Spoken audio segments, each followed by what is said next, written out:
soo jeeda gobolada Awdal iyo Salel oo shir jaraa'id ku qabtay gudaha magaalada Boorama ayaa si ballaaran u taageeray isla markaasina u soo dhaweeyay baaqi iyo fariintii ka soo yeedhay xildhibaanada labada gole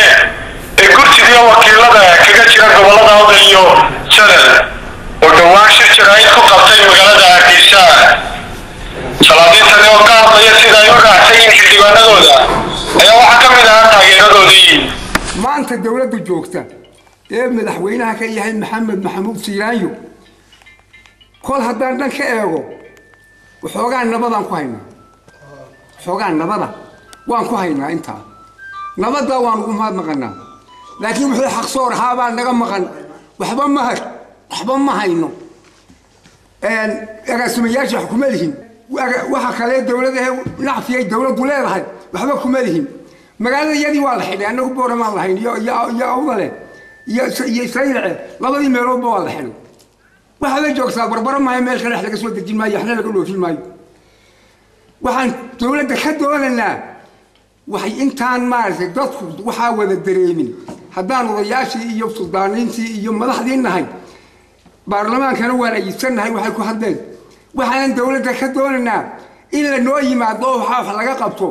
oo wada hadallo oo dawladda wax isla meel dhigno haddii kala qartaf iyo qurtuf baa iman intaana iman hal laga hortagaan leenahay naqayaa xildhibaanada labada gole ee maaragta labada reer iyo labada gobolna ka tirsan ee maaragta record cusub dhigay cali areey markuu ka hadlayay wasiirada reer Awdal Samaroon markuu ka hadlayay habeen laguma bariyo midna habeen laguma bariyo karo islaan uur lama marti gali karo wasiir waa runtii aad iyo aad waxaan ugu mahadnaqayaa ragga waxaanan aaminsanahay haddaad sidaa iskugu duubnaan lahaydeen inaan waxaynu maqnaadeen adkaysta sidaa u adkaysata kale cagsigeegii waa tan maanta jooga isaaq wax cabanayaa miyuu jiraa weeyaan kan maanta jooga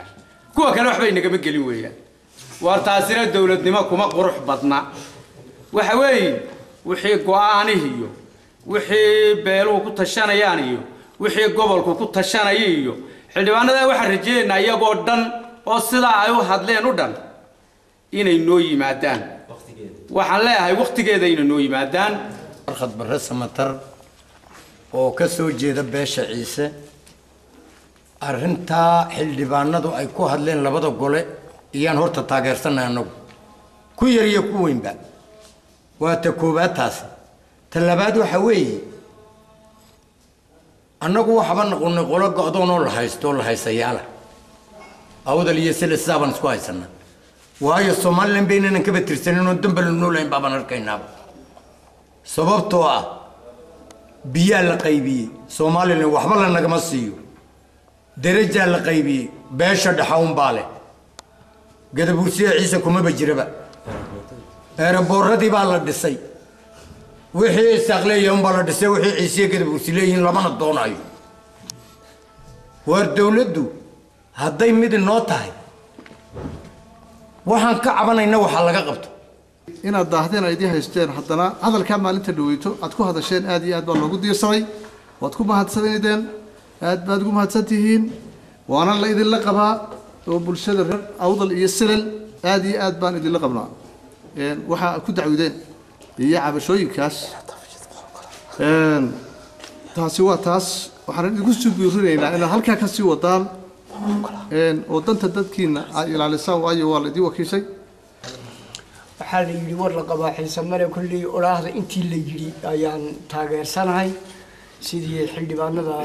Salel iyo Awdal ka soo jeeda iyo salaadiinta inta halkan aan ku fadhino intii ay tiri ayaan taageersanahay badintiisa iyo balbalaarintiisu looma baahna dawladuna waxa weeyaan dawaa arkaysaa wixii la tabayo dadku inay dawladdu waa iska arkaysaa anigu waa Sultaan Ibrahim Dacar Yuusuf waxaan aad iyo aad u taageersanahay xildhibaanada labada gole ugu jira gobolada Awdal iyo Salel shirkii jaraa'id ay qabteen ay kaga hadleen dhibaatooyinka iyo tacadiyada ka jira gobolada Awdal iyo saamiga ay ka hadleen taasi saamiga waxaan leeyahay madaxweynaha halkan waan kula hadalnay ballan buu qaaday war tabashaa jirta baan idhi waxbaa la tabanayaa ballan buu qaaday inuu yimaado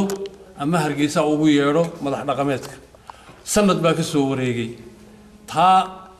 isaga u taala madaxweynaha hadduu ballantii uu qaaday uu fulinayana dee waa u taala haddii kalena xildhibaanada waxaanu aad iyo aad ugu bogaadinaynaa oon ugu hambalyeynaa oon ku garab taaganahay shirka jaraa'id ay qabteen iyo soo jeedintooda maanta waa isku mowqif laakiin berri baa waa layna kala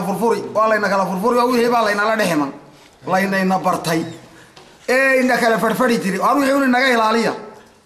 iskagana soo baxo waxaan isnidhaanay assalaamu calaykum aad iyo aad u taageersanahay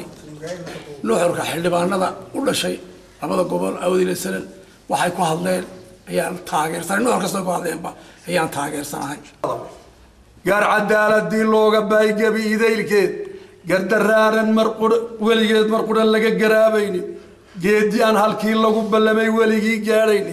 guunya aan halkii doog lahayd cidiba geynayni adeer waa gobolka Seleeliya awda sida lagu hayo kasaba hata waxay ka soo tarayaa